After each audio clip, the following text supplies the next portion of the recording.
everyone. We are the group 3 and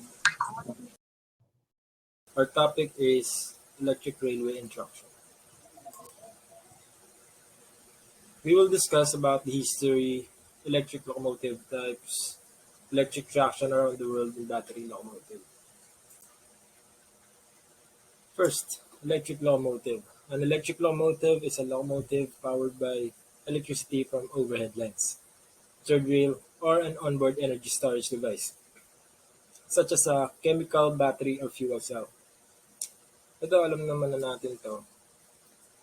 Electric locomotive is a locomotive which is powered by electricity. Electrically propelled locomotives with onboard fueled prime movers, such as diesel engines or gas turbines, are classed as diesel electric or gas turbine electric locomotives because the electric generator or motor combination only serves as a power transmission system. So yun nga, ang mga electric locomotive, meron siyang ang main power source nito ay diesel engine or gas turbines because the generator itself is not enough to power the train. Characteristics. One advantage of electrification is the lack of pollution from the locomotives themselves. Electrification also results in higher performance, lower maintenance cost, and lower energy cost for electric locomotives. So yun nga, ito yung mga advantages ng electric locomotive. Number one dyan yung pollution. Alam naman natin yung steam locomotive kasi nauna dito, sobrang lakas maglabas ng usok niya. Kaya yun talaga huge advantage din ng electric locomotive. Marami pang iba siyang advantage. Electric locomotives can have a higher power output than diesel locomotives, and they can produce even higher short-term surge power for fast acceleration. Electric locomotives are ideal for commuter rail service with frequent stops. They are used on high-speed lines such as ICE in Germany, Acela in the US, Shinkansen in Japan, China Railway High Speed in China, and TGV in France. Electric locomotives are also used on freight routes that have a consistently high traffic volume or in areas with advanced rail networks. So yun,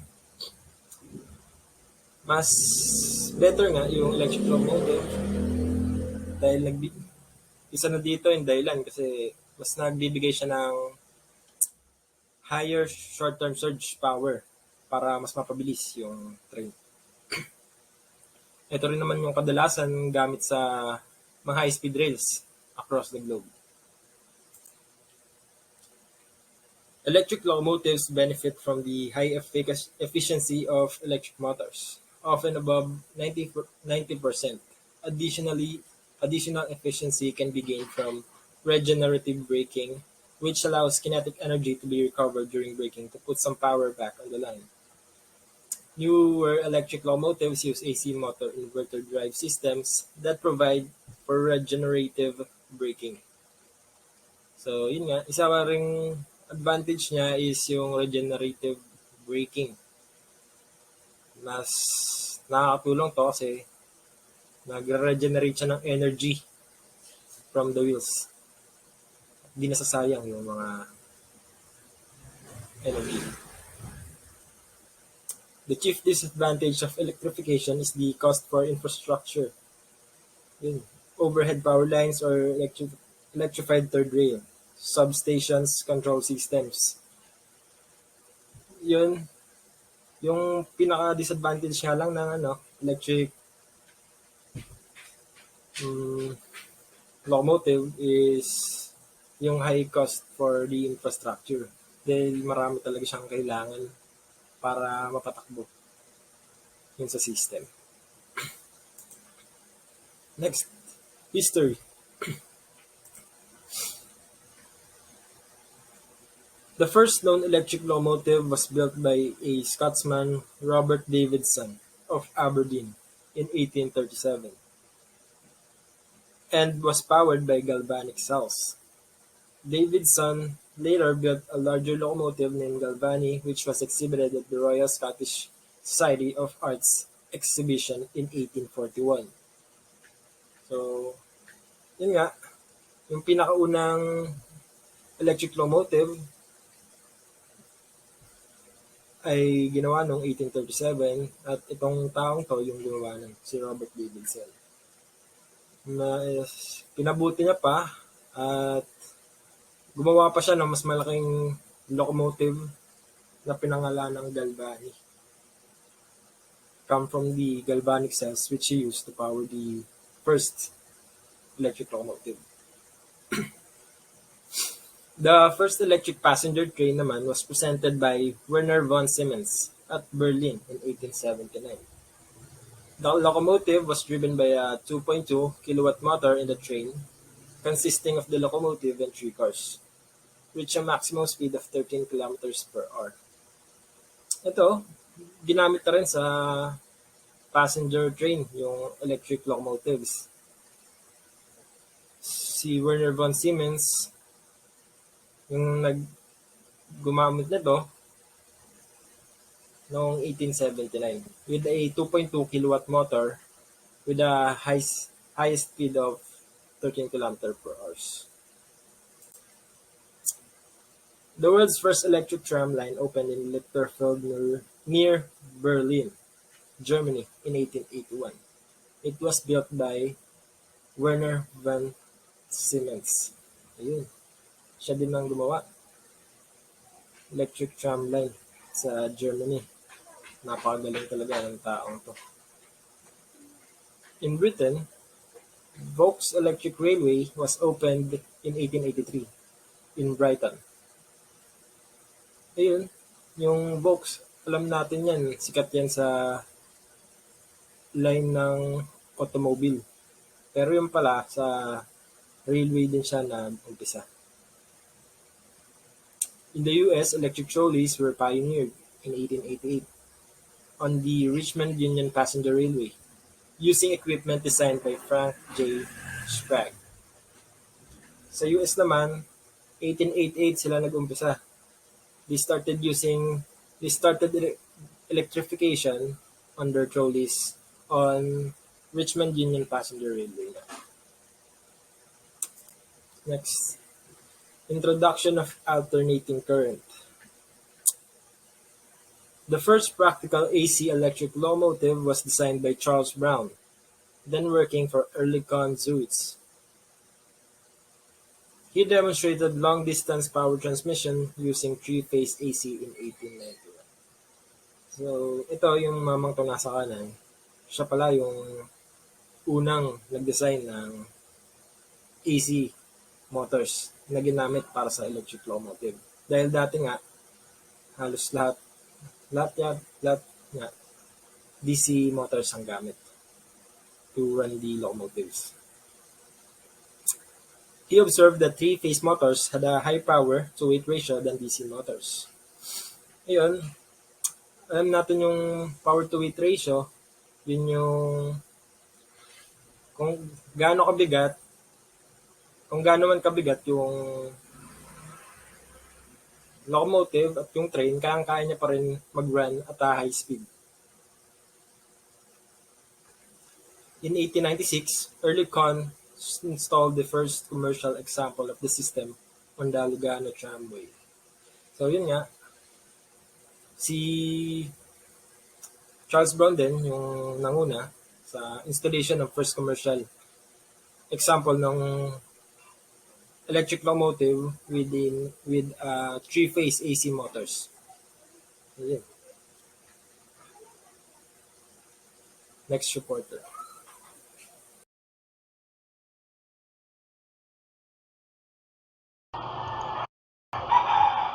Hello, I'm Junel G. Correo, and I'm presenting the continuation of introduction of alternating current and the locomotive and its types. Italian railways were the first in the world to introduce electric traction for the entire length of the main line rather than just a short stretch, using a system from a Westinghouse The electrical system was three-phase at 3000 volts 15 Hz.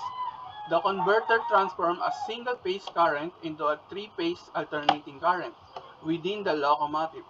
The voltage was significantly higher than used earlier and it required new design for electric motors and switching device. During the period of electrification of the Italian railways, some tests were made as to which of the type of power supply to use. During the 1930s, 3000 volts DC power was chosen as the entire Italian railway system.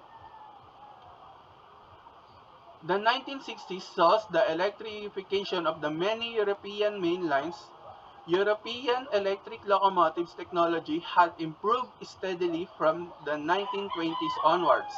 The 1960s, the SJ-class DM3 locomotive introduced on the Swedish railway produced a record of 7,200 kilowatts.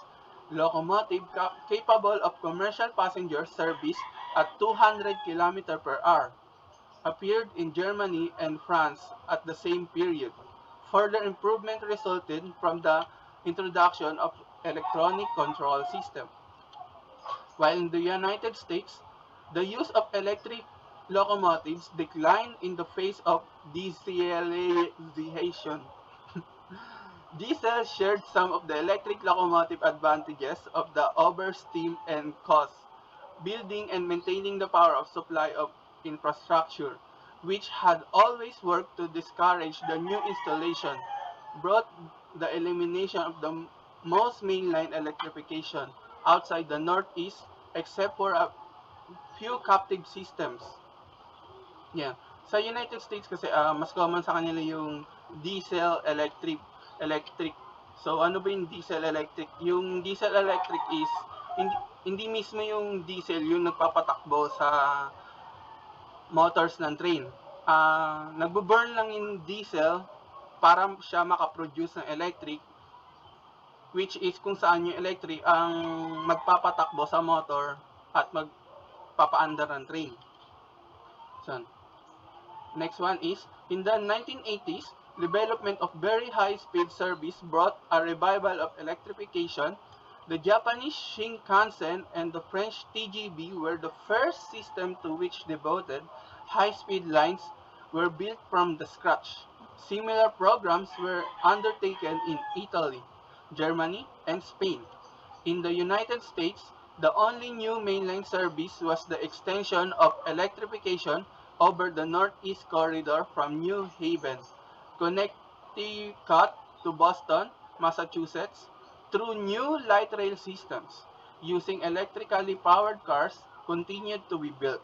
On the 2nd September 2006, a standard production Siemens electric locomotive of the Eurosprinter type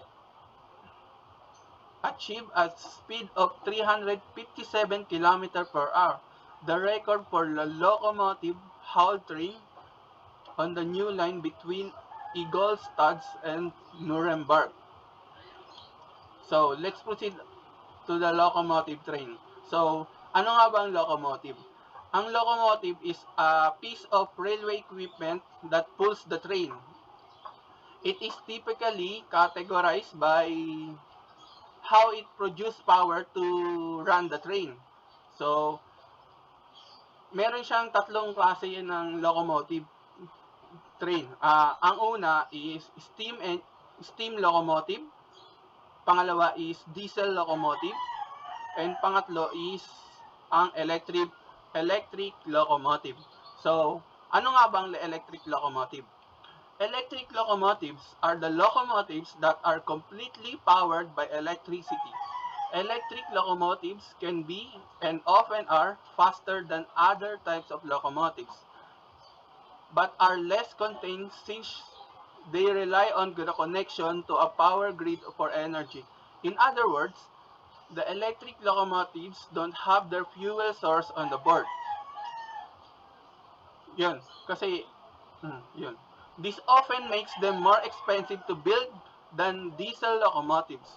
This type of locomotives is often preferred over diesel locomotive for commuter trains because They often have better acceleration and are usually quieter and don't produce any steam or exhaust like steam and diesel locomotive. So, ang electric nagre-rely 'yun. Yung electric locomotive kasi nagre-rely siya sa pagkuha ng power source sa line niya or sa third rail niya. So, ang isa sa mga advantage ng electric locomotive is highly efficient siya. Ah, 'Yun. For example, sa braking, pag magbe-brake siya, nagkakaroon ng generation ng current sa pag-brake, then magta then lilinya siya doon sa babalik siya doon sa power doon sa may overhead rail or doon sa third rail niya, yung yun mababalik yung power. So, yun. Ang disadvantage naman niya is highly maintenance siya and malaki yung cost ng pag-build sa kanya. So, nagre-rely talaga siya sa yung matataong places para makabawi yung system. Yun. Brief history lang tayo. The earliest attempts at propelling locomotives with electricity date back from to battery operated examples from 1930s during the infancy of railroading. Early battery technology could not hold enough power to move locomotive fast, far, and very long. The breakthrough came when a German inventor, Wemmer von Siemens, created the very small electric locomotive. This electric this locomotive didn't have batteries. It its power came from the rails and ran on. In 1879, Siemens held an exhibition in Berlin, Germany. The locomotive was barely big enough to seat the driver, but underneath it has bunches of looped copper wires. These rubbed against the rail and peak current. Yun, the earliest commercial application of electric locomotives were the metropolitan and semi-underground line. Full underground lane were made, possibly by the electric locomotive. One of these first commercial lines was at Baltimore, and the Ohio Railroad B&O were electrified stretch on the track and went through a long tunnel.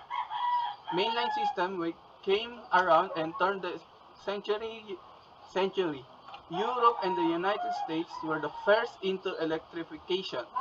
Post-World War I, electrified railroads had become worldwide. Australia, New Zealand, India, Indonesia, and South Africa. All electric traction by now, mainline electrification in the United States continued slowly but was abandoned with the advent of diesel locomotive. Elsewhere is boom. It, it, countries such as Switzerland and the railroads are electrified. The United States less than 1% of the total railroads electrified in contrast. So, what is the two main types of electric locomotives? The first one is the direct current and alternating current. So, what is AC and DC? DC or direct current is an electric current that flows in one direction, that is to say that it travels around a circuit like a water in a river, never flowing backwards. While, on the other hand, alternating current is a very regular type, flowing from the nil up of maximum in its positive, then back to nil and then flowing up to the maximum in the negative, then returning to the nil again, then the pattern and repeated forever. So para siyang alternating as from the word itself, alternating. Yun, may idea naman na kayo tungkol dun sa alternating. So, sa DC system, catenary overhead wires DC systems are normally between 1,500 and 3,000 volts. Third rail systems are much lower at 600 to 750 volts. while the DC traction motors is well suited for the locomotive and haulage. The DC system needs substation, large power boosters placed at regular intervals along the lines. So, ang next naman is AC systems. The AC systems uses a high voltage than the DC systems, 10,000 volts and above. This means that fewer substations needed to be used. Some AC traction motor can even cope with the using of 50 to 60 Hz cycles per second current. This means that they can run on the domestic grid albeit with the voltage boosted. So, ang ibig sabihin niyan, ang DC system is recommended siya for short distance travel kasi nga kailangan niya ng mas maraming substation, needs substations, more substations. While dun sa AC systems naman ay mas recommended siya for long distance, mas long distance travel. So, actually meron pang isang types ng locomotive, electric locomotive which is the combination of this AC and DC. Yun. So, yung last page ng report ko is, the distinguishing design features of electric locomotives are, first, the type of electrical power used, either alternating current or direct current. The second, the method of for the store, batteries, ultracapacitors, or collecting transmission electrical power. And the third one is the means used to mechanically couple the traction motors to the driving wheels. And that's all. Thank you for listening to my report, and God bless and stay safe.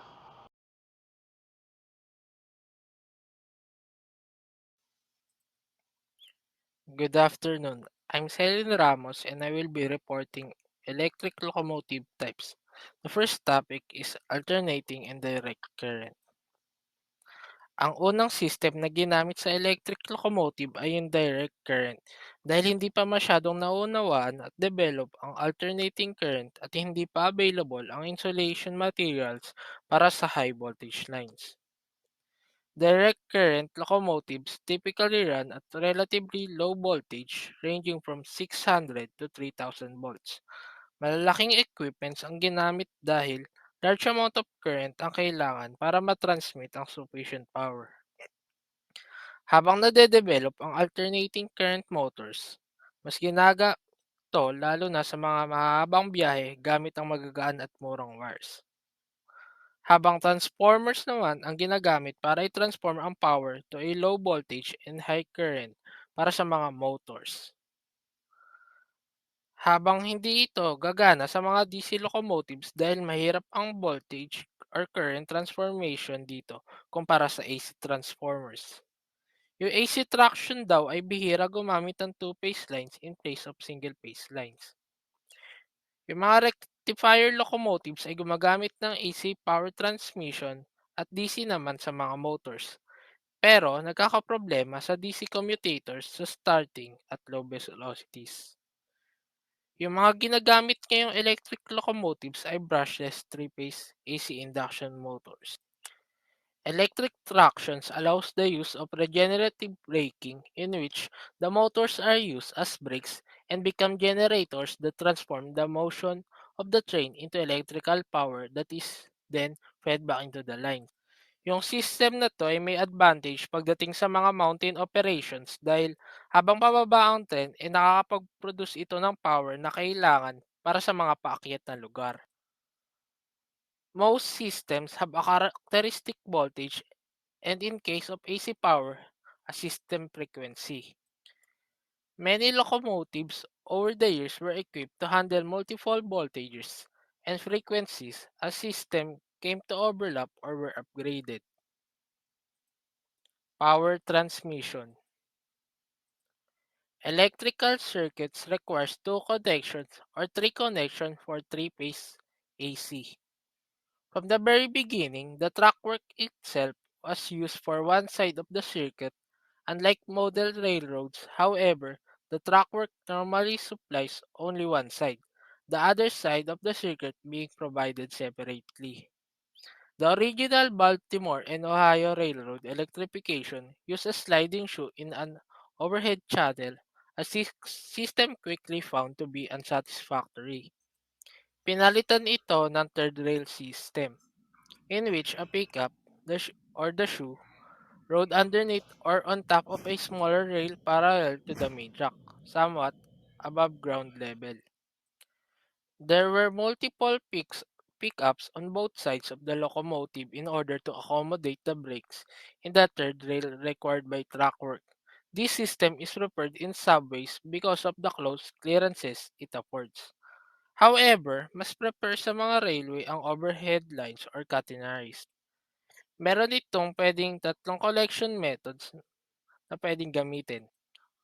Number one is trolley pole, a long flexible pole which engage the line with a wheel or shoe. Number two, bow collector, a frame that holds a long collecting rod against the wire. Number three, pantograph, a hinge frame that holds the collecting shoe against the wire in a fixed geometry. Ito yung picture ng trolley pole, yung makikita na may gulong sa taas. Then, ito yung bow collector. Then, ito naman yung pantograph, yung mostly used ngayon. Sa tatlo, pantograph ang best suited para sa mga high-speed operation habang yung ibang locomotives naman ay gumagamit ng overhead at third rail. Then next is driving the wheels. During the initial development of railroad electrical propulsion, a number of drive systems were devised to couple the output of the traction motors to the wheel. Early locomotives used often jackshift drives. In this arrangement, the traction motor is mounted within the body of the locomotive and drives the jackshaft through a set of gears. This system was employed because the first traction motors were too large and heavy to mount directly on the axles. Due to the number of mechanical parts involved, frequent maintenance was necessary. The jackshaft drive was abandoned for all but the smallest units when smaller and lighter motors were developed. Several other systems were devised as the electric locomotive matured. First used in electric locomotives from the 1920s, the Buckley drive was mainly used by the French SNCF and Swiss Federal Railways. The keel drive was also developed about this time and mounted the traction motor above or to the side of the axle and coupled to the axle through a reduction gear and a semi-flexible hollow shaft. As traction motors continued to shrink in size and weight, keel drives gradually fell out of favor. Another drive example was the bipolar system, in which the motor armature was the axle itself, the frame and field assembly of the motor being attached to the track or the bogie in a fixed position. The motor had two field poles which allowed a limited amount of vertical movement of the armature. This system was of limited value since the power output of each motor was limited. The EP2 bipolar electrics used by the Milwaukee Road compensate for the problem by using a large number of powered axles. Modern electric locomotives, like diesel electric counterparts, almost universally use axle-hung traction motors with one motor for each powered axle. One side of the motor housing is supported by plain bearing riding on the ground and parish journal that is integral to the axle. The other side of the housing has a tank-shaped protuberance that engage a magic slot in the track or bogie bolster to act as a torque reaction device as well as a support. Power transfer from motor to axle is effected by spur gearing in which a pinion on the motor shaft engage a ball gear on the axle. Both gears are enclosed in a liquid-tight housing containing lubricating oil.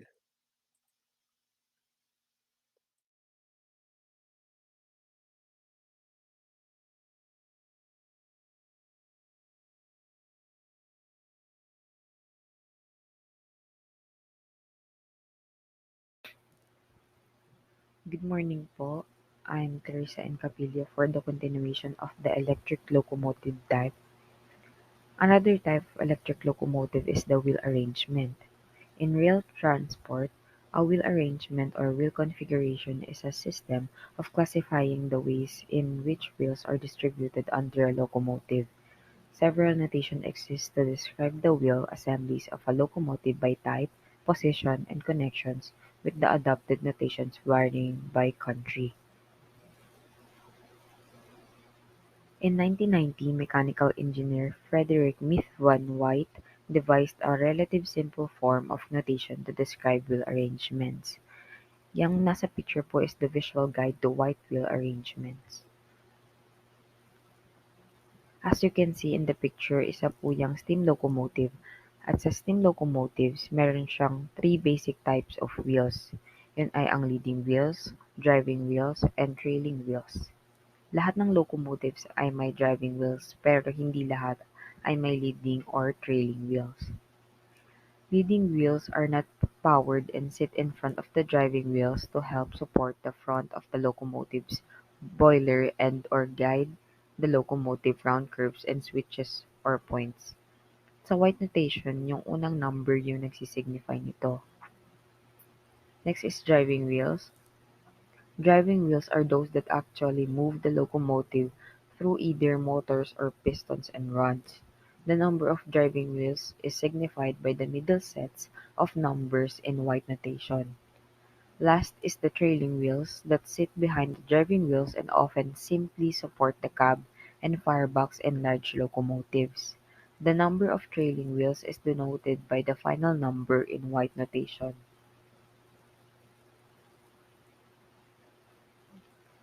White notation is written to represent the number of wheels with the three types of wheels separated by hyphens. As a result, for example, a locomotive with four leading wheels, six driving wheels, and two trailing wheels would be described as a 4-6-2. Kagaya po na example no, sa lower middle part. Ito na.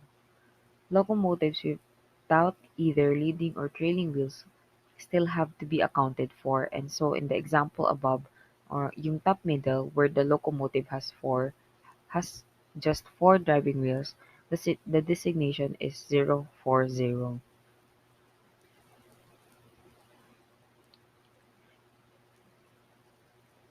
Isa ring type ng wheel arrangement is yung UIC classification system. The UIC classification of locomotive axle arrangement, sometimes known as German classification or German system, describes the wheel arrangement of locomotives, multiple units and trams. It is set out in the International Union of Railways (UIC) Leaflet 650, Standard Designation of Axle Arrangements on Locomotives and Multiple Unit Sets. Sa UIC classification system, capital letters denote consecutive powered axles, which means A is equals to powered axles, B is equals to two powered axles, and etc. The lowercase letter O denotes driving wheel, so a bow truck bogie would have two separately powered axles. Numbers denote a consecutive non-powered axle, which means 1 is equals to non-powered axle, 2 is equals to two non-powered axles, and etc. Prime sign, the axles are mounted on a bogie. Brackets means group letters and numbers describing the same bogie. For example, A1A indicates a three-axle bogie with with the outer two axles driven. A plus sign shows completely separate mechanical system as a as in multiple unit. Ito yung isang example for locomotive para mas makita natin yung pagkakaiba ng white notation sa UIC classification system. Yung nakikita nyo sa picture is yung Pacific Class Steam Locomotive. Kung ang gagamitin natin ay ang white notation, ang bibilangin natin ay ang mga wheels. So ang katumbas niya ay 462, which means 4 leading wheels, 6 driving wheels, and 2 trailing wheels. Compared sa UIC classification system, ang bibilangin naman natin ay ang axles. Para mas malinaw, yang maliit na picture yung example ng axle. Ang katumbas niyang train naman ay magiging 2C1, which means two non-powered axles, three powered axles, at isa pong non-powered axle sa dulo. Most cases, UIC classification system yung ginagamit for electric locomotives as it could handle the complex arrangements of powered and unpowered axles and could distinguish between coupled and uncoupled drive systems. Next topic is about electric traction around the world. Electric traction in Japan. Japan has come close to complete electrification largely due to the relative short line distances and mountainous terrain which make electrical service a particularly economical investment. Electrification began in earnest for local railway in 1920s and mainline's electrification began following World War II using a universal 1500 volts DC standard and eventually a 20 volt standard for rapid intercity main lines and a 25 kilovolts AC standard for high speed which is yung sa Shinkansen lines. Electrification with 600 volts DC and 750 volts DC are also seen in private lines. The frequency of the AC power supply is 50 Hz in earnest Japan, Eastern Japan rather, and 60 Hz in Western Japan. Yang top part ng picture is yung scale model ng first electric tramcar ng Japan na 6 meters long and 2 meters wide. And yung bottom part naman is yung mismong bogie at traction motor na ginamit which is nakapreserve sa the Railway Museum in Saitama Prefecture.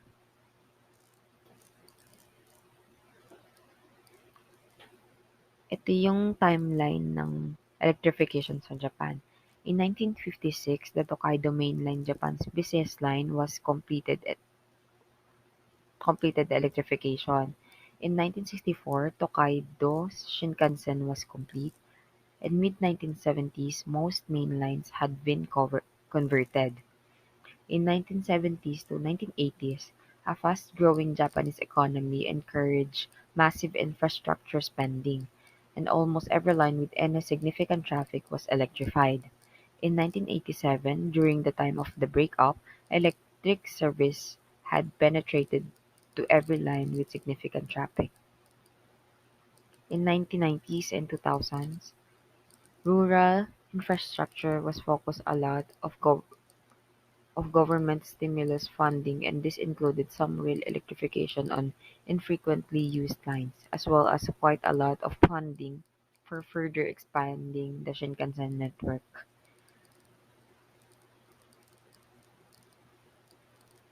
Next country is Malaysia.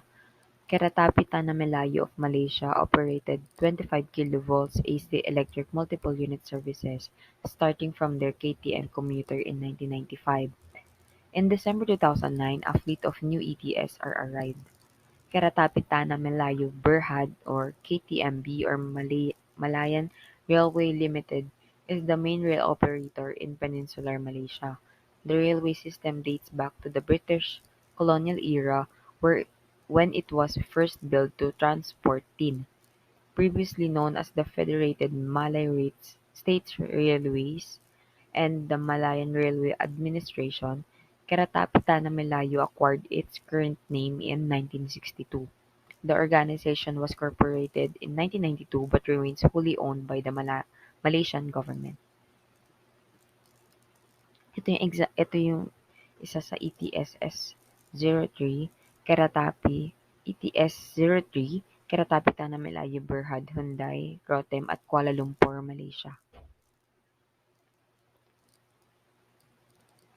Next country is Australia.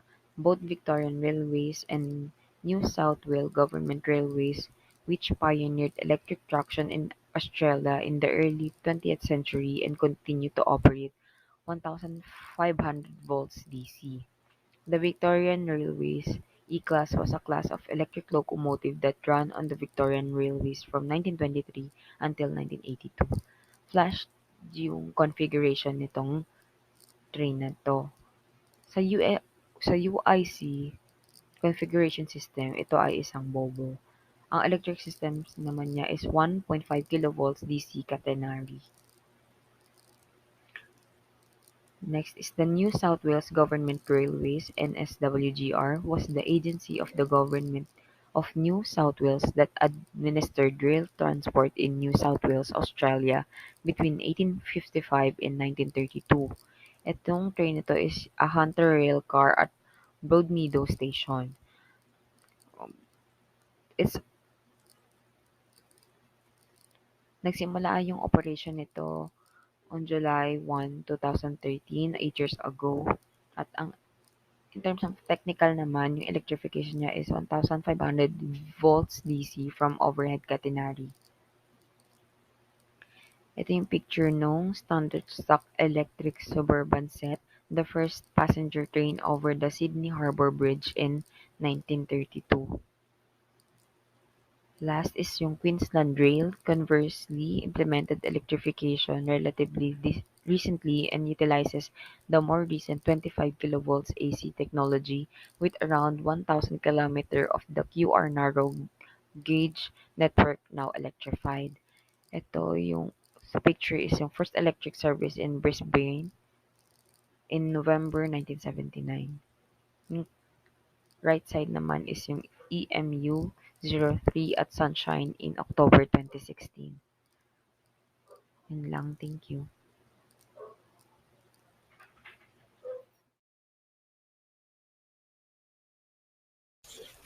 Good day, everyone. I am Angela Marie Mariano from the SRE 43 Group 3, and today I will be discussing about the continuation of the topic electric traction around the world. So, electrification is widespread in Europe. Due to higher density, the operating cost of the locomotives are more dominant with respect to the infrastructure cost than in the US, and electric locomotives have much lower operating costs than diesels. In addition, governments were motivated to electrify their railway networks due to coal shortages experienced during the First and Second World Wars. It should be noted that the diesel locomotives have little power compared to electric locomotives given the same weight and dimension. Say for instance, the 2,200 kilowatts of a modern British Rail Class 66 were already met in 1927 by the electric SBB-CFF-FFS AE 4/7 with 2,300 kilowatts, which is even a bit lighter. So, yung picture sa taas, yun yung may 2,200 kilowatts. And then yung sa baba, yung may 2,300 kilowatts. However, for low speeds, tractive effort is more important than power. This is why diesel engines are competitive for slow freight traffic as it is common in the US, but not for passenger or mixed passenger freight traffic like on many European railway lines, especially where heavy freight trains must be run at comparatively high speeds with 80 km per hour or more. These factors led to high degrees of electrification in most European countries. In some countries like Switzerland, electric shunters are common and many private sidings can be served by electric locomotives. During World War II, materials to build new electric locomotives were not available, so the Swiss Federal Railways installed electric heating elements fed from the overhead supply in the boilers of some steam shunters to deal with the shortage of imported coal. As I have mentioned a while ago, they've experienced coal shortages during the First and Second World Wars.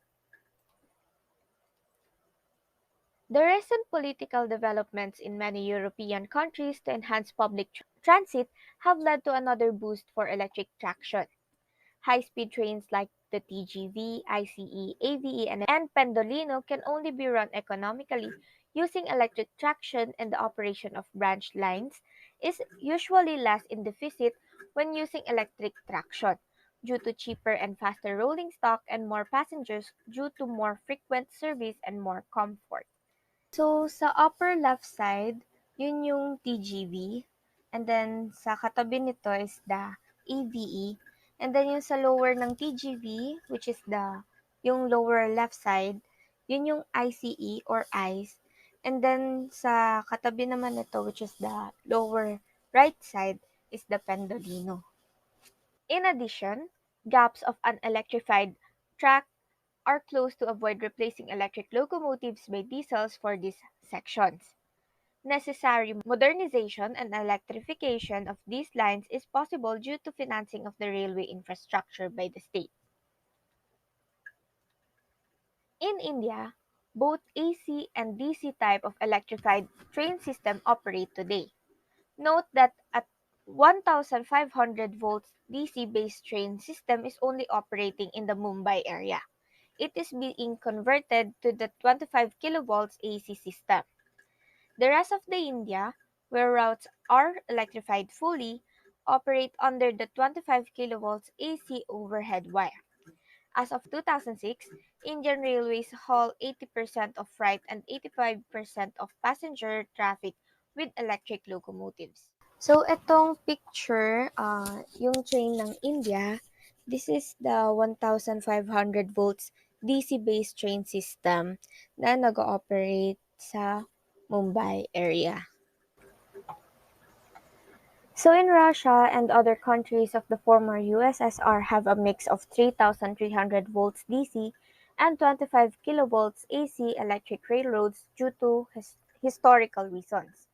So the special junction stations, around 15 over the whole former USSR, Vladimir, Mariinsk, near Krasnoyarsk, etc., were equipped with contact wiring switchable from DC to AC. So locomotive replacement is essential to these stations and is performed together with the contact wiring switching. So most Soviet, Czech, Russian, and Ukrainian locomotives can only operate as DC or as AC. Say for instance, ang VL80 ay AC machine, and then the VL10 ay DC version of VL80. Ang VL82 naman is half experimental small series that can switch from AC to DC and were used in small amounts around the city of Kharkov in Ukraine. And ang EP10 ay ang latest Russian passenger locomotives, which is a dual system. So, a 3300 volts DC wiring was used due to vehicle simplicity.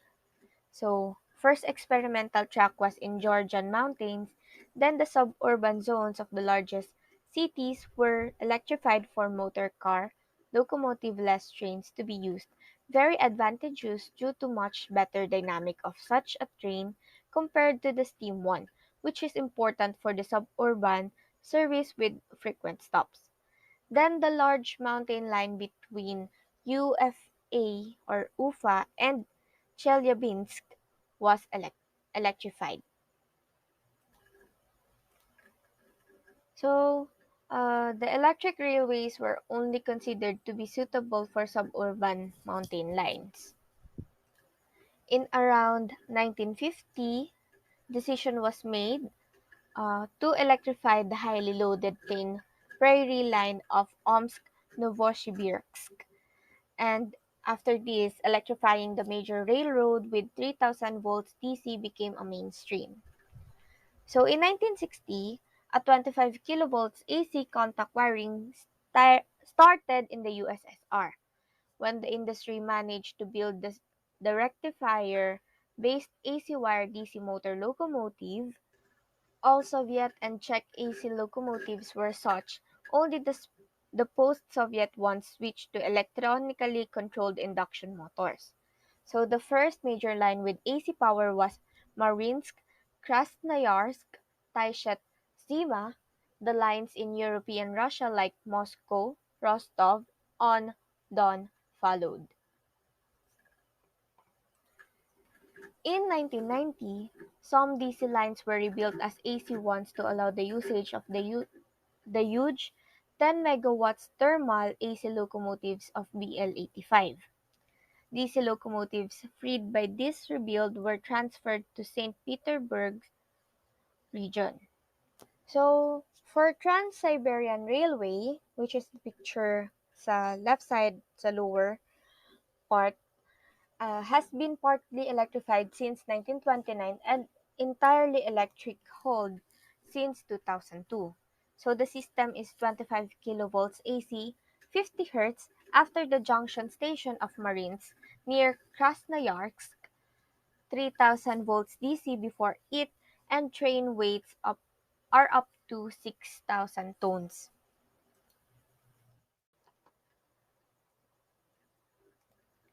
So in United States, for most large systems, the cost of electrifying the whole system is impractical and generally only some divisions are electrified.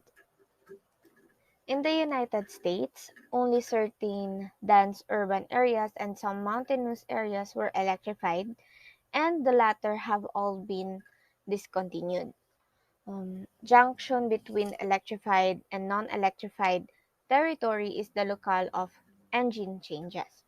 For example, the Amtrak trains had extended stops in the New Haven, Connecticut as diesel and electric locomotives were swapped, a delay which contributed to the electrification of the remaining segment of the Northeast Corridor in 2000.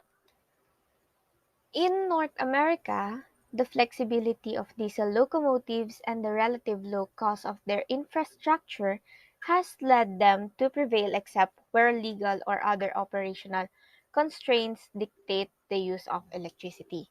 So ang example is use of electric locomotives by Amtrak and commuter railroads in the Northeast.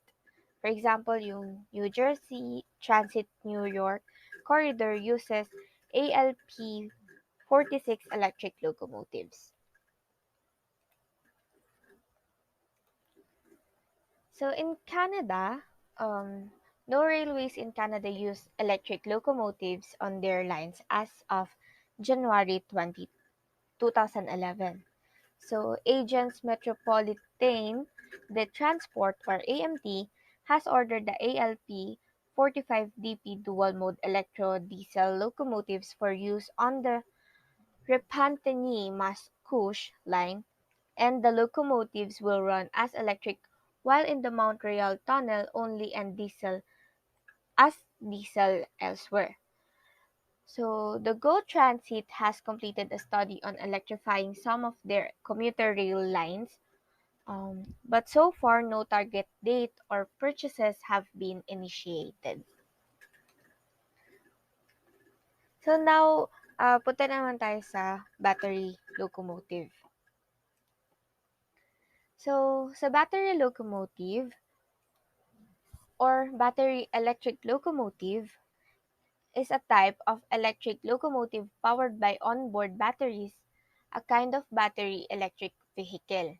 So, such locomotives are used where a conventional diesel or electric locomotive would be unsuitable. So, ang example of use niya is, first is the hauling of maintenance trains on electrified lines when the electricity supply is turned off, such as by the London Underground battery electric locomotives. Another use for battery locomotive is in industrial facilities as an alternative to the fireless locomotive, where a combustion-powered locomotive, for example, yung steam or diesel-powered, could cause a safety issue due to the risk of fire, explosion, or fumes in the confined space. So, yung picture sa left ay yung London Underground Battery electric locomotive at West Ham Station. So, yun yung nabanggit kanina sa first example.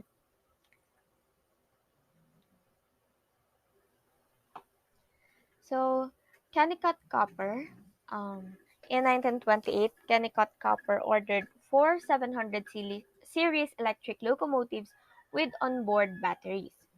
These locomotives weigh 85 tons and operated on 750-volt overhead trolley wire with considerable further range whilst running on batteries.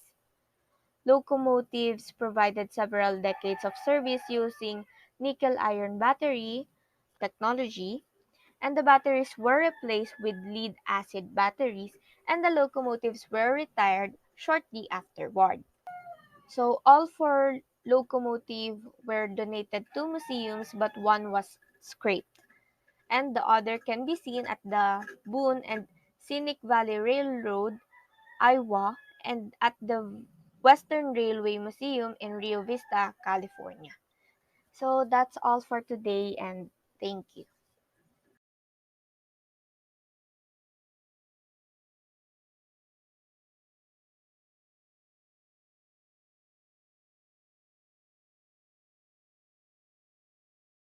Hello, hello, hello. Good afternoon. Diyan pa kayo? Wala Dito na. pa kami. Wala na. So, nakinig ba kayo sa report namin? Wala pa rin ah. Sige, mag-icebreaker na lang po tayo ngayon para magising-gising naman. Para tayo dito for fix one word. So, alam na natin to. Paunahan na lang sumagot sa chat box. Makikita na nito ng mga kagroup ko kung sino pinakauna. So, next slide. Start na natin to. Yun. Go! Yun, may nakasagot na agad. May tama na ba dito? Nauna si Maek. Ay, ang bilis. Ilista mo na yan. Next slide. Go!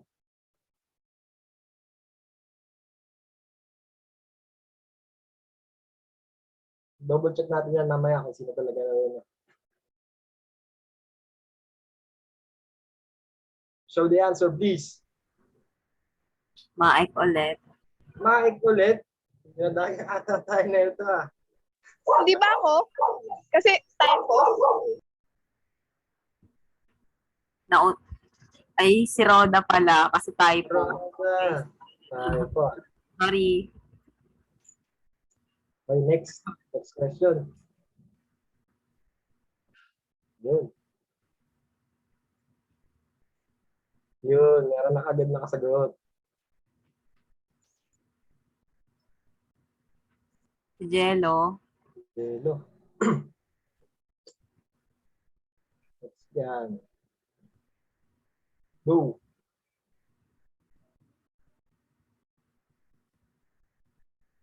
Nahirapan sila. Nahirapan ata sila sa question na to.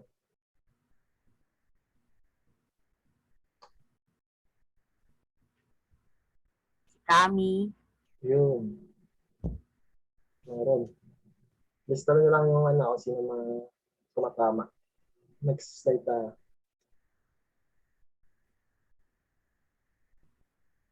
Ayan.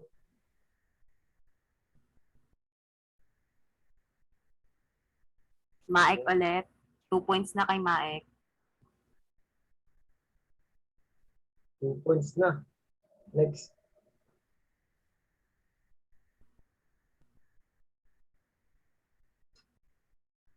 Maek ulit.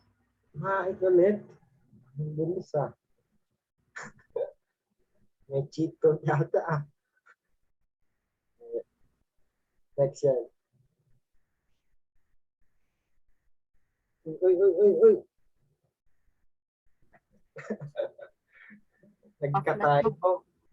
Nagka-typo. Sino ba nauna? Jello ata. Nagka-typo eh. Ito, all. Next question. Ayan.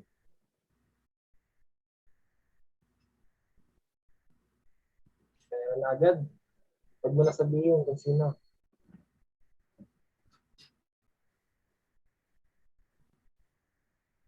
Ano nang tumama? Next slide na tayo. Maek.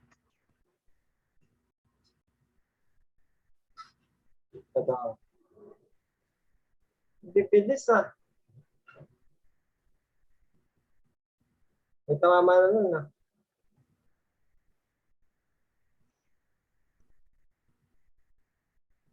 Si Jello. May lumalaban. May lumalaban pa. Ayan. Yun. Sino na una? Sino na una? Si Jello Martin. Nauna rin. Sa wakas. Wala na. Yun Wala lang. na. Yun lang. Hindi Thank you po. masasayang yung mga pinag-arapan nyo. Dahil ang pinakamaraming sagot na tama na nauna ay mananalo ng 50 pesos sa Gcash. Maraming salamat. Hintayin nyo kung sino nanalo. Mahirap to eh. Dikit ang laban.